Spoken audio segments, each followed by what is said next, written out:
Hello and welcome back to Cosmic Compass, the leading astrocartography podcast, where I teach you everything you need to know about locational astrology and how to create a magical life in places you love. Welcome back to the show. This is episode 14. 14, can you believe it? It's amazing how time flies. The first time I started recording these podcast episodes was during the Jupiter-Uranus conjunction in Taurus, right on my natal sun. I was biking and I had this sudden idea to start a podcast all on astrocartography and locational astrology. And here we are, episode 14. So cool to be here. I hope you're enjoying the show. In today's episode, I thought it would be really fun to do a Q&A. I asked you over on Instagram and YouTube what questions you had for me on astrology. And so I'm gonna share my 2 cents with you and answer your questions that you submitted. Thanks so much for tuning in, and let's get into the questions. First question I see here on Instagram is, how do you consider the best places to vacation for your family, husband, wife, and children? Very simple. You look to the astrocartography maps and the relocated charts for everyone in the family. I always recommend starting with the parents. Children are very intuitive and energetically they are very connected to how you're doing and how you're feeling in a location. So I always say lead with the parents, lead with the adults. And then once you've found a place that's good for both parents, then start adding in the kids. Obviously, it would be perfect in the best case scenario to find a place that's best for everyone. Sometimes this does happen. I've had moments where it is lucky. I've had family consultations in the past. I don't do family consultations now, but I used to do them, and I would find locations that would be good for everyone. But the more people you add, the more difficult it's gonna be, because astrocartography is very complex. There's a lot to it, including finding the right latitude, and one difficult pair or line can disrupt or bring more challenges to someone's experience. And so it does get harder the more people you add. However, it is absolutely possible. You just want to make sure you're looking at the charts and the maps for everyone in the family. Thoughts on zeniths at latitude? Definitely, you can go to zenith points. Absolutely.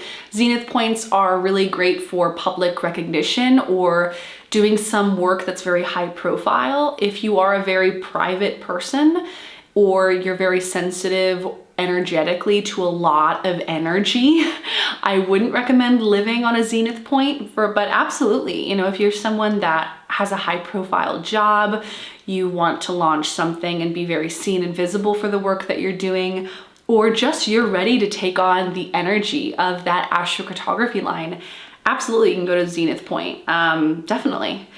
Depends on what you're looking for. But I know some astrocartographers are kind of iffy on zenith points and recommend not going to them. I'm not in that camp. I haven't personally been to a zenith point, but it's on my list for this year. Next question. What's your mind on crypto, Bitcoin, astrology-wise in 25 and 26? I'm very confident in crypto being the future. Relocation, crypto. I have a lot of things that I'm very certain about that I don't want to say I'm very certain about, because I don't think an astrologer should ever be, and we don't want too much hubris or arrogance when it comes to making predictions. Humility is one of the most important things to have as an astrologer, to be curious and humble. But I will say that crypto is one of the things I am very, very confident in. And I have personally been investing my money into Bitcoin and crypto every month for 4 to 5 years at this point. I started investing in 2020. And I make consistent automatic payments to Bitcoin every month. I do hodl, I do not trade, I hodl because I absolutely believe it's the future, and I want to make sure I have a lot of it when it does go mainstream and countries around the world start using decentralized banking. So yeah, I'm absolutely certain about it. I've been making predictions on Instagram that crypto would be the future starting in 24. And I was right. I remember I gave some predictions on exactly when. I think it was like early winter of this year. I said for years that crypto was going to be getting bigger, and not financial advice, but this is going to become really huge in the later 2020s and starting in 24. And I remember seeing New York Times articles saying like, yep, there it is. So I have tons of crypto saved stories if you want to see them on Instagram. I've been making those predictions for years. And if you did want to ever get some Bitcoin and start making automatic payments the way I do, I use Swan Bitcoin, and I'll include a link in the show notes and in the description of this video if you would like to start automatically saving and investing in Bitcoin for the future. How to go about mastering Saturn as a chart ruler and ruler of my sun sign. I'm suffering.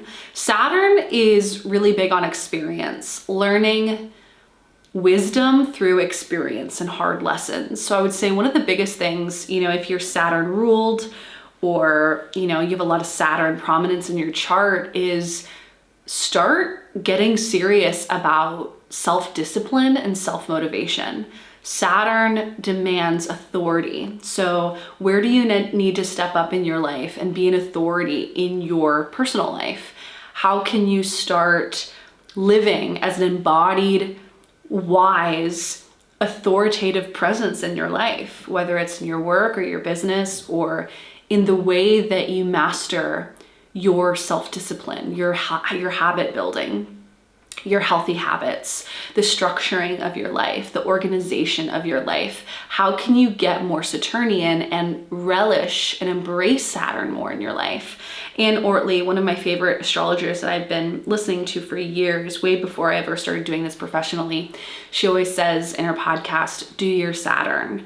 So do your Saturn. What does Saturn want from you? How can you embrace and connect with your Saturn? And also, do you have a day chart or night chart? I have a day chart. Saturn is not difficult for me, right? If you have a day chart, I wouldn't worry about your Saturn. If you have a night chart, I would be a bit more concerned about what Saturn's doing in your chart and also what transits are being made to that Saturn. So look at the sect of your chart. Do you have a day chart or a night chart? And also embrace your Saturn. Get structured. There's a lot of good things from Saturn. Saturn brings a lot of awareness and knowledge and wisdom through experience. Do you have any theories about or believe that ley lines are influenced by astrology? I don't know too much about that. I know that there are the ley lines, and that's actually what initially got me into astrocartography, was hearing about ley lines. But I don't know too much information about that. What I would do is I would research the geodetic equivalents to where those ley lines are in the world and see if there's any correlations between those geodetic lines and also the ley lines. But I haven't done any research on that personally. For any of you who don't know what ley lines are, they are like chakra points in the world. So certain parts of the world universally, collectively have an energetic influence on us. I know there's I think it's a heart chakra in Maui. There's one in Mount Fuji, I think. There's one in Mount Shasta. There's one in Sedona, I believe.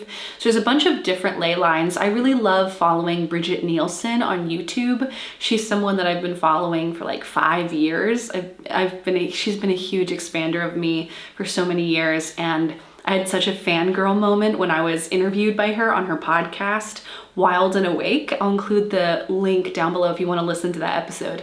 Such a fangirl moment. I've always had such a big crush on her for so many years. And when she asked me to be on her show, I could not believe it. And it was such a great conversation. I'm such a fan of Bridget Nielsen. So definitely check out her YouTube channel if you haven't already. She has a lot of great videos on those ley lines and those earth chakra points in the world.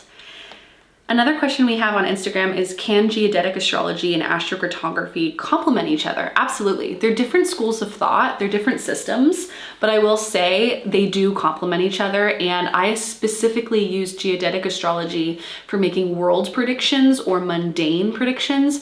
I only use geodetic astrology when someone is seriously considering moving somewhere, and I'll just check and see if they have any hard geodetic lines in those areas.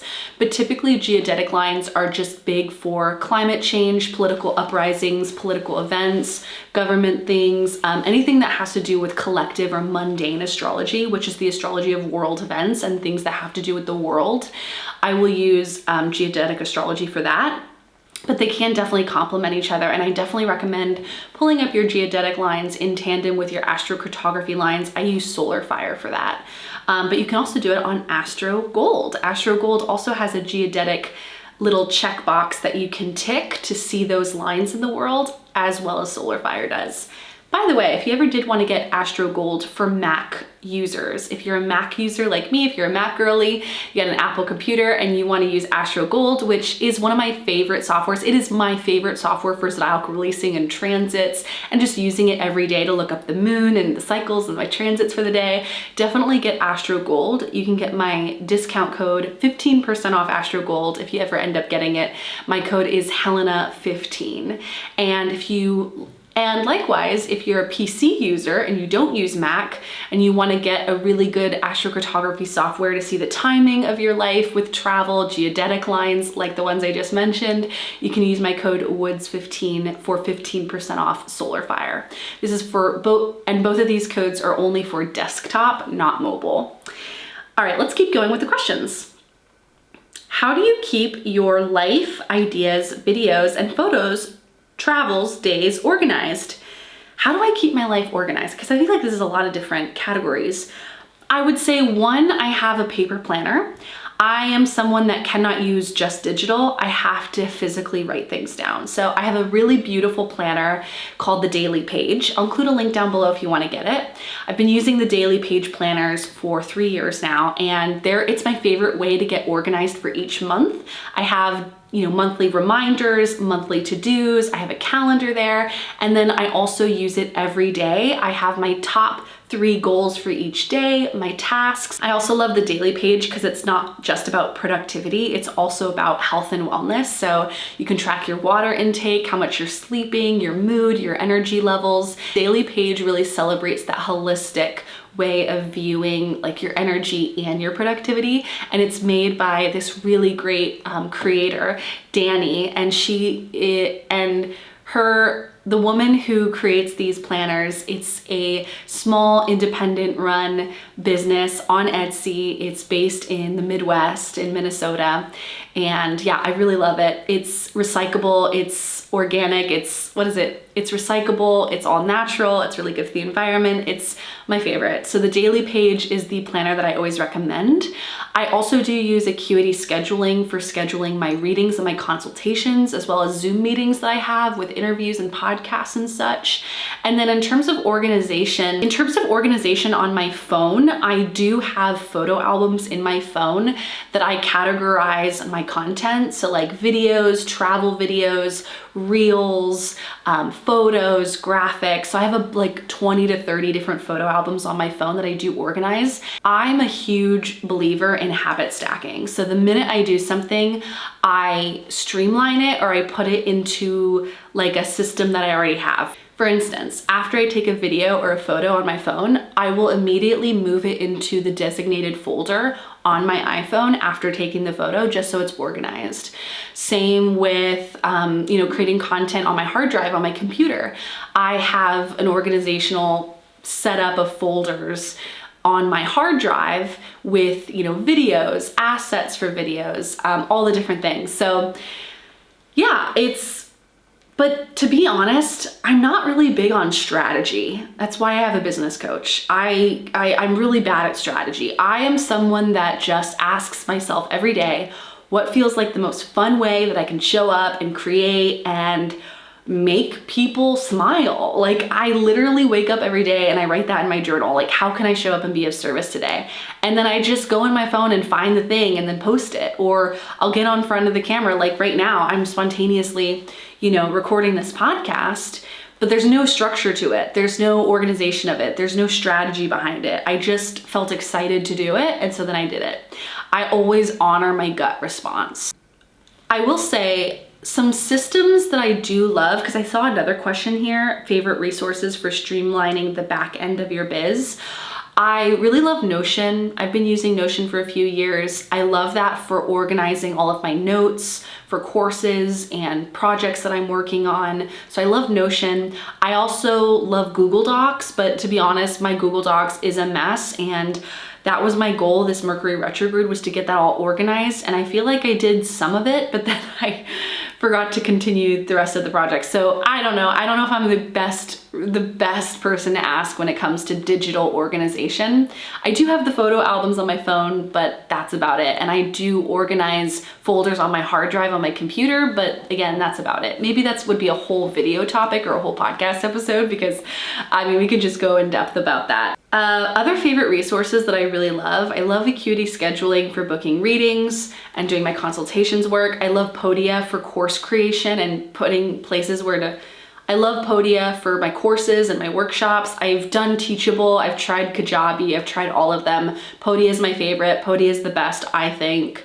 And what else do I like? I love Notion for organizing my notes and my research and just keeping everything really organized. And I'm also getting into AI right now in terms of finding systems that will help me better streamline. I may make a video or a blog post on that eventually once I've played with all of them, but I've been researching and I found a couple new ones, one for creating slides, one for creating videos. So we're in the AI revolution, guys. Like, it's time to adapt. And I know a lot of you, I mean, I'm someone that's like this. I am personally someone that's very old-fashioned. I like lighting candles. I like to read by candlelight. I'm very old school in a lot of ways, but I also have realized in the last few months that in order to be successful in your life, whether it's to make more money and have more freedom in your life, or to, grow and scale and have a bigger impact on the people in your life,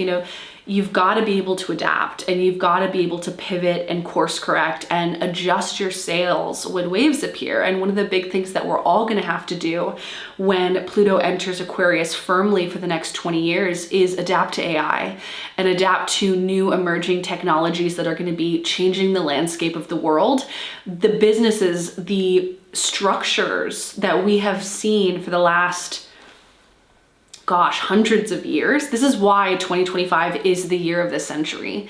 Not only are all the outer planets shifting signs, and it's just gonna be a completely new way of living life, a new energy that we're all collectively gonna be feeling, but also Pluto's entering Aquarius and leaving the Pluto return of the United States, which the Declaration of Independence, 1700s was signed, and then we entered Pluto in Aquarius. The last time we had Pluto in Aquarius was the Industrial Revolution and also the Age of Enlightenment.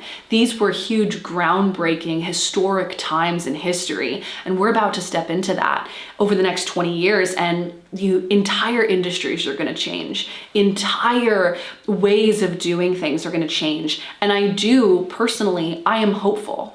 I am the eternal optimist. I am hopeful that this new shift in technology will actually help people in their lives in terms of giving them better quality of life, in terms of, work, and just like the Industrial Revolution did. At the time when the Industrial Revolution was just beginning, just getting started that first year, no one could fathom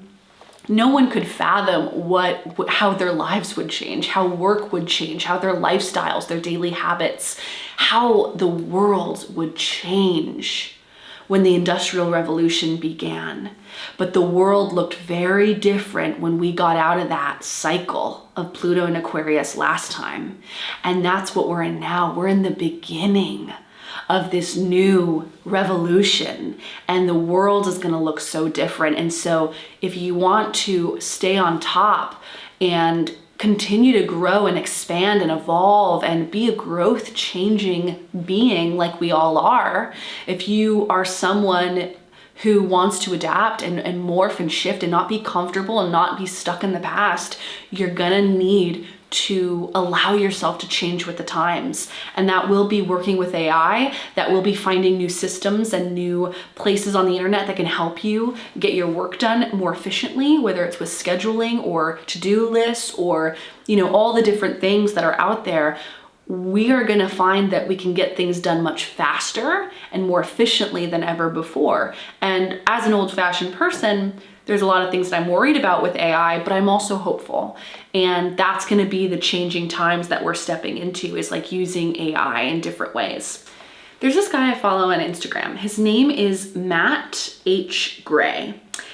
I found him earlier this year, and every day he shows up and gives so much value and knowledge and information. I just think he is one of the coolest entrepreneurs to follow, because he also gives a lot of tips on like the newest AI softwares you need to get on and things that can really help your business and be more efficient, be more mindful of your time so that you have more time to spend with your family, your loved ones, focusing on the creative work, focusing on the meaningful work, and not just the back end admin work that can really suck your time and energy.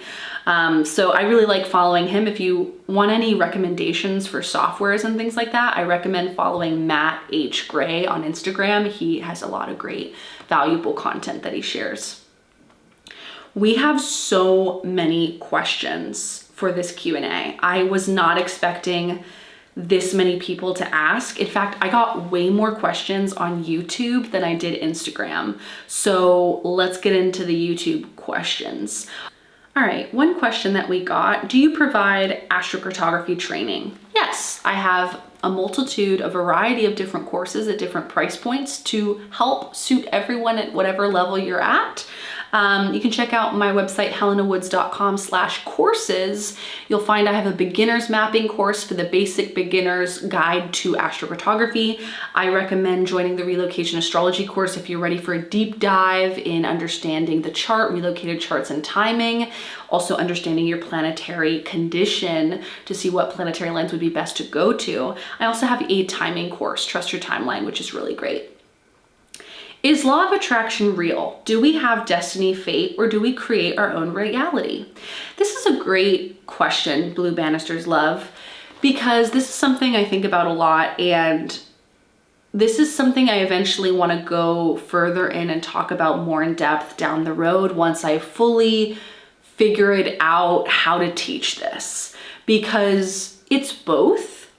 But as a traditional astrologer, I will tell you that everything is divinely timed and you literally cannot miss anything that wasn't for you. You will always receive what is meant for you. Events in your life, people, meeting people. Everything that's gonna happen is gonna happen. And so in that sense, I believe in fate. I believe in destiny. I'm a traditional astrologer. I am not an evolutionary astrologer. I am not someone that believes that, oh, if you do this, then you'll get this. No, I believe that what's for you will not go past you. And you can't mess up this life. You cannot mess up. Your timing is exactly perfectly scheduled.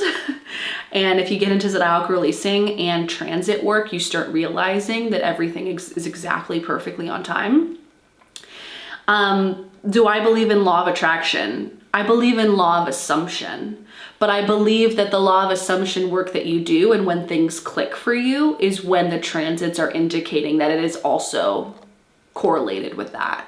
So like, for instance, if you're in a really successful time in your life and things are just flowing easily, you might find that you are also feeling more confident and you are assuming that you are successful. You are assuming it to be true. I don't believe in the law of attraction anymore. I used to for years. I don't believe anything is a vibe. I don't believe in frequency. I don't believe in an energetic frequency that you have to match. I think it's bogus, to be honest. I believe that you subconsciously attract what you are. And I also believe that what you believe you are becomes true. This isn't a vibe. This is not a frequency. This is it's choosing your thoughts. And it's choosing, this is who I am. This is what I'm available for. I'm not available for anything like this. But at the same time, but I will say this, I know people who believe in law of attraction and law of assumption, and they really, are all in on that. But at the same time, they're going through really god-awful transits in their chart. And it's like, yeah, things are not working out well. It's nothing to do with your mindset. Sometimes you're just going through really hard times. And that brings me into the next question that I see here, which is someone asked on YouTube. So for instance, let's say you have a chronic illness. You did not attract that chronic illness. It honestly disgusts me. It disgusts me. I'm getting kind of emotional here. I'm getting passionate. It disgusts me when I see people online saying that you attracted an illness, you attracted a car accident, you attracted money problems, you attracted a devastating thing in your life. I know people that believe this, dear people in my life, and it makes me sad. It makes me honestly very sad because you didn't attract that. It just is. It just did. It just happened. Life sucks sometimes. This is not about you. And this is why it's really important to, one, take self-accountability for your life and stop being a perpetual victim. And two, stop believing that everything is your fault. Get out of your own way and stop making it all about you. And three, look at your freaking transits. Look at your transits. What is going on? The people who frequently go through hard experience time after time, they have a chronic illness, they get cancer, they have hard things that happen in them in their life, they didn't attract that. It's indicated in the chart that they are going through a hard time. But the good news is that all transits pass. All transits end eventually. The good transits will be over, sadly, and the bad transits, I don't want to say bad, it's not good or bad. It's preferable, unpreferable. The reason why I feel so grounded about this topic, the reason why I'm able to see hard events in the coming years for the world, or when I see hard transits happen to my husband, or I see hard transits happen to my friends in my life, I practice Stoic philosophy. I am constantly grounded and anchored in the presence of the moment. I do not allow my circumstances or the circumstances that will be to dictate my reactions and my emotional well-being, because I am not the circumstances. It's awareness, it's observation, it's presence. When you get deeper into meditation work or journaling, you start to realize that you are not you. You are the watcher of you. You are the watcher of the being. You are the watcher of the events. You are watching a movie. You are watching the avatar live the story that was indicated in the biography of the life of the natal promise. But you are so much more than that. Your soul is so much bigger than that, energetically. And I know through meditation and observation work that I am not the body. I am deeper than that. I am energy. I'm pure life force. We all are. But there's a lot of people, I would say the vast majority of people on this planet are very reactive beings. They're not present. They are living in hysteria and mania. They are attached emotionally to all the suffering of the world and all the problems of their own lives, that they're not able to live in that present moment, mindful awareness of what is, the beingness of the moment, the watcher of the thought. And that's why I always recommend to people who want to get into astrology, do not get into astrology until you have a grounded foundational basis in your life. Because you're going to start seeing hard things come up on the horizon. You're going to start seeing hard transits. Can you deal with that? Can you hold space for that?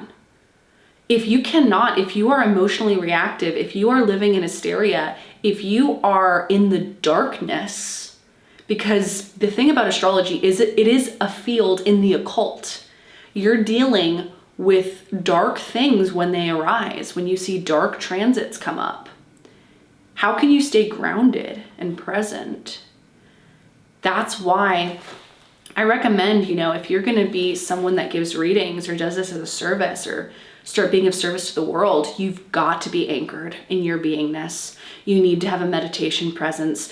You need to have a mindful practice. You need to get into meditation. You need to create a journaling routine. You need to do something where you are really literally grounding yourself, whether it's touching grass or going for nature walks or developing a meditation practice for 10 minutes a day.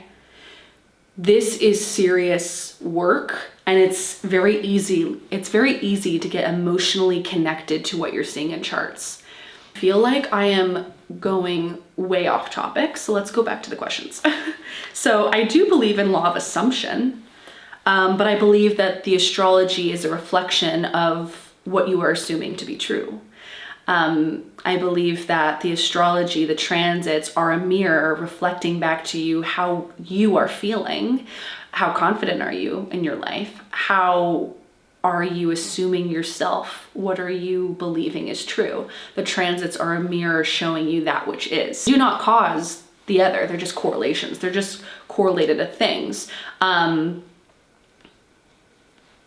will say I have very much stepped away from traditional new agey law of attraction rhetoric, and I think that's going to become huge in 25, 26 and moving forward. I think people are done with the new age manifestation rhetoric. I think there's still a lot of people in it now.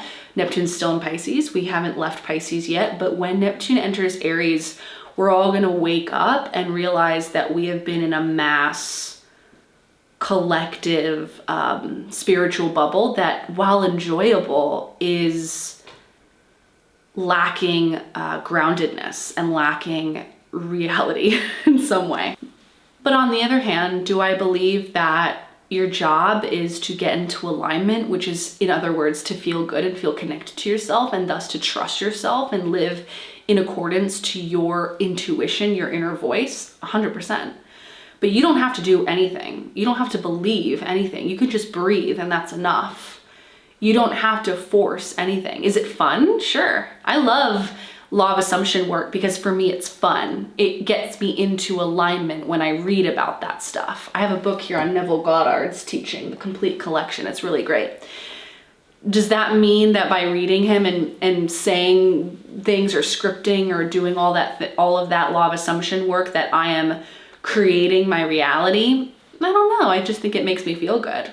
And if I feel good, I'm more likely to take action on the things that also make me feel good, like showing up and creating and being of service to the world and moving my body to the pleasure of my soul and doing things that are in alignment with myself. And when I'm doing things and taking action consistently in a way that feels good, my results are great and everything just expands and scales and grows bigger from there. But also the astrology is also indicating that that is already happening. Does that make sense? I feel like it's both. And I am in the early phases of exploring how am I gonna teach this? Because eventually I wanna teach this work on like the blend of astrology and belief work. But it's tricky because they're both correlated, but they're completely different realms of thought. Like law of assumption is all about your free will and like you choose your reality, whereas transits and like looking at astrology, it's no, things are exactly timed. You can't avoid what is coming. So it's both, they're both happening, but the astrology is indicating that it already is. You are already believing, you're already doing that work. This is how you're feeling, and thus the results are going this way because of how you're feeling. But I will say I do not believe in airy-fairy law of attraction work anymore. And I got into law of attraction when I was a little kid, and I did the vision boarding every quarter. I would do a new vision board. Like, I've done that world and it doesn't resonate with me anymore. Do I believe that your subconscious beliefs absolutely influence how you feel about yourself and your beliefs about yourself, and thus the ways in which you show up and act and thus get results in your life? Yes, that's thought work. That's basic thought work. That's not law of assumption. That is not law of attraction. That is basic thought work.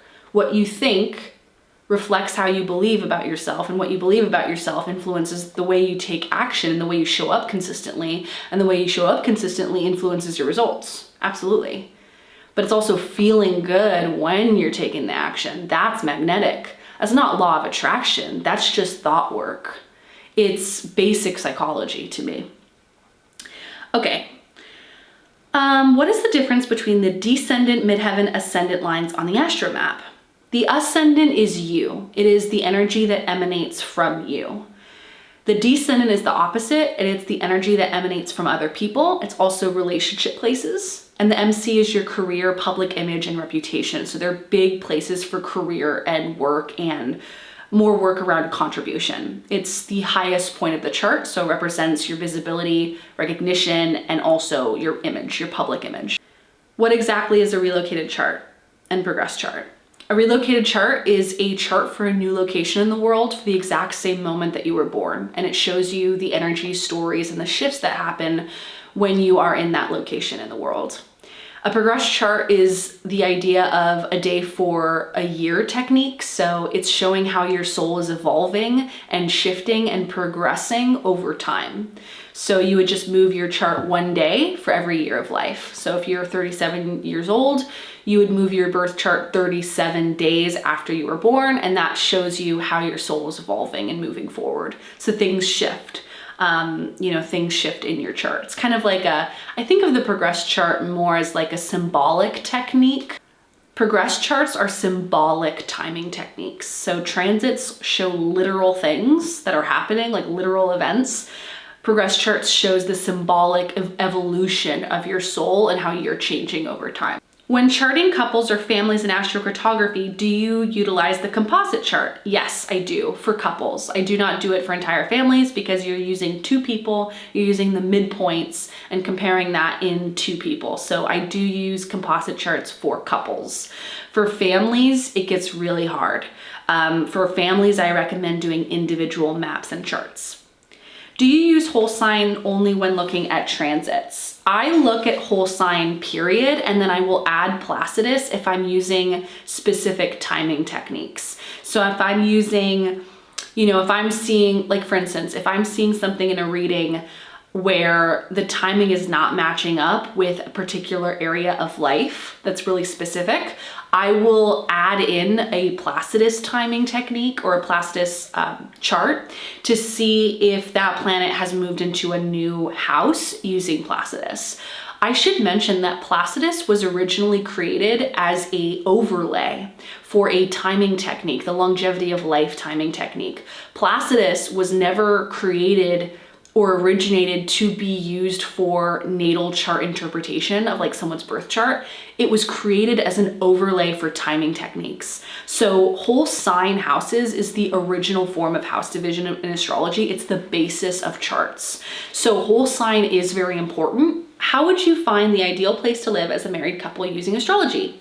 Again, composite chart, or look at the individual relocation charts and maps for each person. If someone feels stuck, no money to move off of a Mars, Neptune, Pluto, or Saturn line, what advice would be given to make money to leave? Look at your second house in your birth chart and look to the ruler of your second house to see how you can make money. Your second house shows your income and how you make money. The zodiac sign that's in the second house is showing the flavor or the coloring of how you spend, budget, and earn income. And the ruling planet that rules over your second house is showing you the areas of life that you can tie into your money house to figure out how to make money. For instance, I have Sagittarius in the second house of my chart, and Jupiter rules my second house, and it's in my first house, right on my ascendant. So I make money by showing up and being me and like being strong in my identity. Also, you could think of the first house as like you, entrepreneurship, you doing your own thing, not relying on other people. So look at your birth chart and see where your ruling planet of the second house is located to determine how to make money. How does a relocated chart actually work compared to a natal chart? Like, is a relocated chart weaker because you're not born again at a different location? No, there's no weakness. A relocated chart, there's no weakness with a relocated chart. A relocated chart is showing you what is shifting in your life, what areas of life are becoming more prominent, influential, or dynamic in your life, as well as your aspects of consciousness. Like, how are you being influenced in new ways? How are you shifting? How are you seeing things in different ways? It's very Carl Jung. I don't know if you know Carl Jung's work, the psychologist, but Jim Lewis, the guy who created astrocartography, a lot of like that psychological basis of like exploring new aspects of self and new aspects of consciousness. That is what is being shown in a relocated chart. Doesn't mean that your natal chart changes or that you are not your natal chart. You are still your natal chart. And I made a video on this recently. I'll include it in the show notes and right up here. This is one of the biggest things that people get confused on. you are always your natal chart, and you still want to look at the transits to your natal chart. It's very important. But your relocated chart is showing you how stories are shifting by relocating. So for instance, as an example, I grew up in California. I have my moon in the MC with my career point there. It was really big on contribution. I was an actor, I was a performer, I was in musical theater. I was very well known and recognized for my accomplishments and my achievements as a singer and an actor and a dancer when I was very young. That was like my life from 0 to 18 years old. When I moved to New York, my focus became entirely on my spiritual journey and like spiritual transformation in my life. I have Jupiter left my first house of self and it moved to my 12th house of spirituality. I was also in a balsamic lunar progression.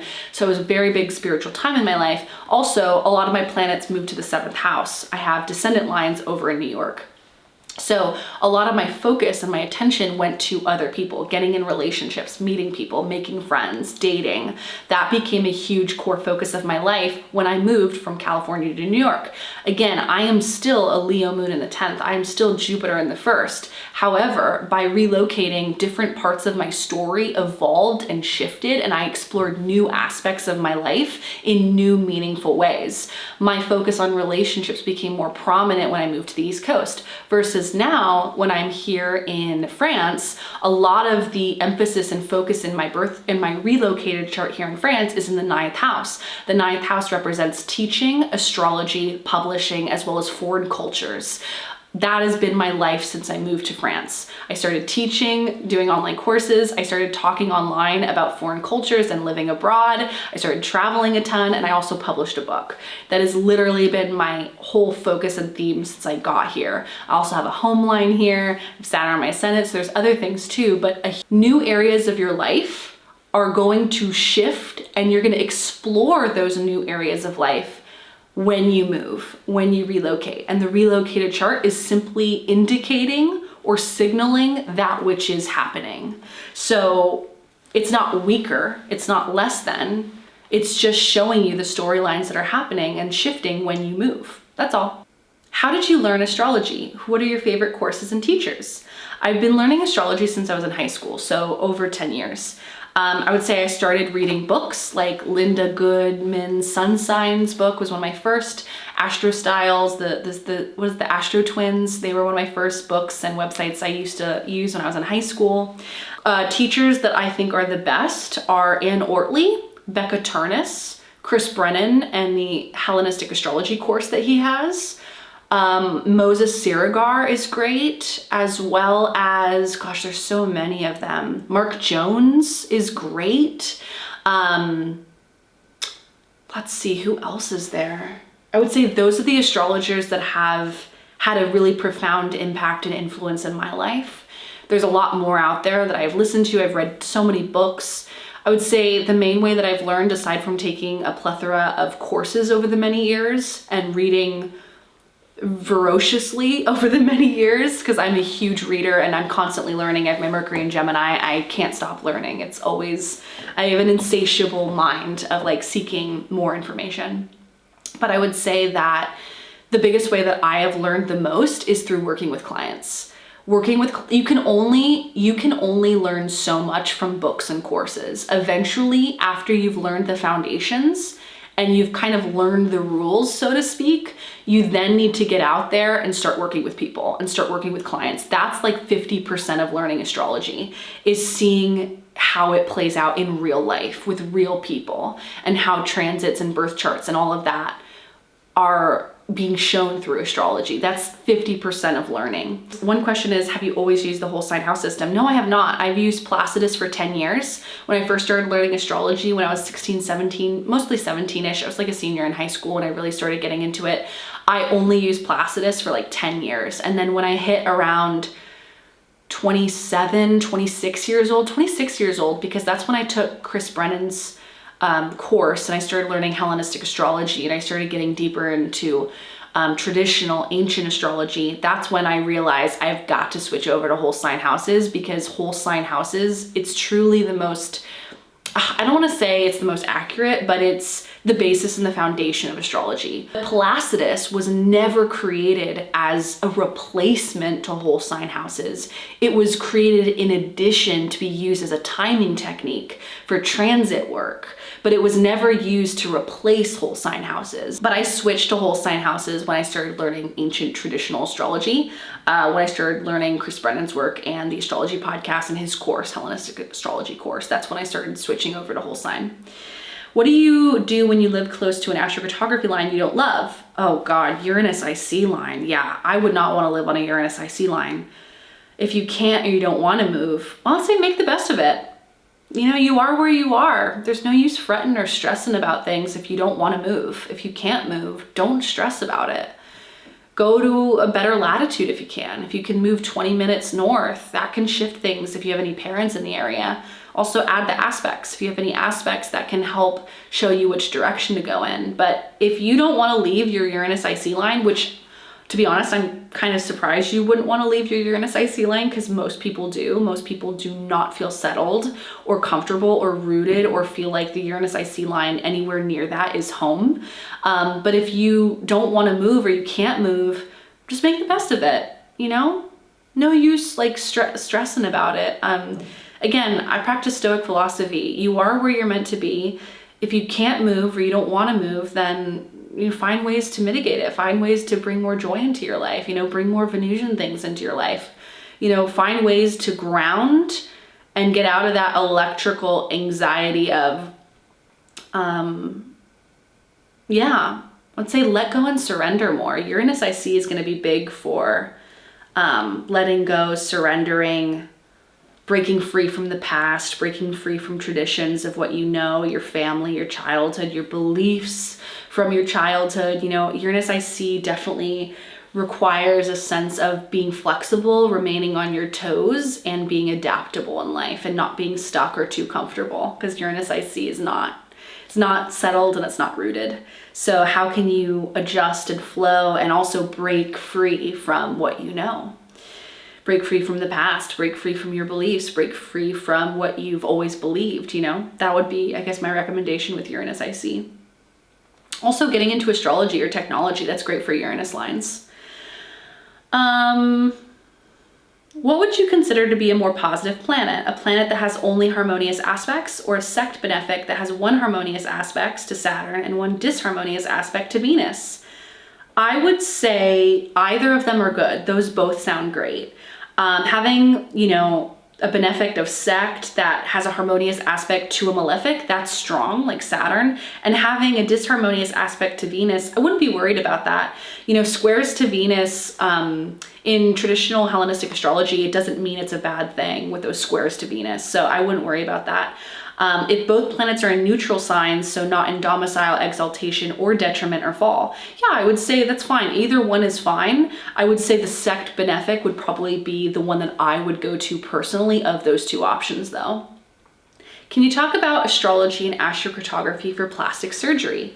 Yeah, I would go to an ascendant line if you can, or a Venus line. My best recommendation for anything with surgery of any kind is make sure to plan the surgery around the new moon, not the full moon. Full moons tend to bring more bleeding, loss of blood. New moons will be more beneficial for surgery. So give or take a few days before and after the new moon. I would also just make sure timing wise that there's no disharmonious aspects, you know, squares, oppositions to the moon, to Venus, to the ruler of the body. That would be really important if you're scheduling a surgery. Making sure that you have good trines or sextiles to the moon would be preferable, as well as any sextiles or trines to the ascendant or the planet that rules the ascendant is always kind of my go-to thing when looking for surgery timing. In terms of astrocartography though, I would say ascendant lines would be nice, you know, going to a nice, pleasant aspect line, like if you have any trines to the ascendant, that would be something to look at in terms of aspects. Mars represents severing or cutting things. So Mars can be something that you're seeing in a chart when you're thinking about, you know, getting something like surgery done. But again, just make sure that you're doing it around the new moon and not the full moon. And also make sure you've got some supportive aspects to the moon in the chart, and picking a good electional day for the surgery. That's gonna be important. Someone asked, will the podcast masterclass replay be emailed? Yes, it already was. It was emailed, 2 or 3 days ago. So check your email, check your spam folder if you don't see it already. How do I earn good money if I live on my Venus IC line? What jobs are good for me? This is a very personal question. I would say look to your second house ruler for how to make money. That would be my recommendation. That is it for today's podcast episode here on Cosmic Compass. I hope you enjoyed this casual, fun Q&A. I was not expecting to do a Q&A, but I was in bed last night and I suddenly had the idea. And I am someone, as an MG, manifesting generator in human design, I have to, when I feel excited about something, I have to do it right away because I can lose steam and then get bored by it and I'll never do it. So when I get excited about something, I will jump and go for it right away, and it's fun. I like flowing this way. I like allowing my spontaneity to guide me and to flow me into new ways. I hope this episode supported you, and let me know if you want me to do more Q&As like this in the future. I'm always happy to do so. You can send me your messages over on Instagram at Ms. Helena Wood. Send me a DM with your questions and I'll save them, put them in my little designated photo album for future Q&As, or you can send me an email at helena@helenawoods.com, and be sure to give this episode a 5-star rating on Apple Podcasts, wherever you listen to your podcast. I so appreciate your support, your kindness, your sharing your thoughts, and I hope you have a magical day, and I'll see you in the next podcast episode. Happy astro travels.